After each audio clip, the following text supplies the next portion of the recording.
ಮಂಗಳೂರಿನಲ್ಲಿ ಉಗ್ರರ ಪರ ಗೋಡೆ ಬರಹಕ್ಕೆ ಸಂಬಂಧಪಟ್ಟಂತೆ ಈಗಾಗಲೇ 3 ಆರೋಪಿಗಳನ್ನು ಬಂಧಿಸಲಾಗಿದೆ. ಈ ಪ್ರಕರಣದ ತನಿಖೆ ನಡೆಸಲು ರಾಷ್ಟ್ರೀಯ ತನಿಖಾ ದಳಕ್ಕೆ ವಹಿಸಬೇಕು.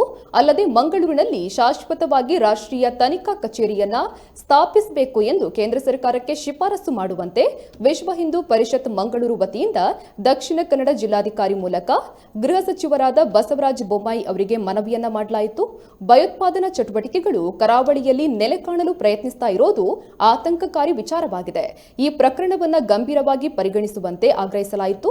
ಜಿಲ್ಲಾಧಿಕಾರಿ ಕಚೇರಿಯವರೆಗೆ ಹಿಂದೂ ಮುಖಂಡರು ಮೆರವಣಿಗೆ ಮೂಲಕ ಸಾಗಿ ಮನವಿಯನ್ನ ಸಲ್ಲಿಸಿದ್ದಾರೆ.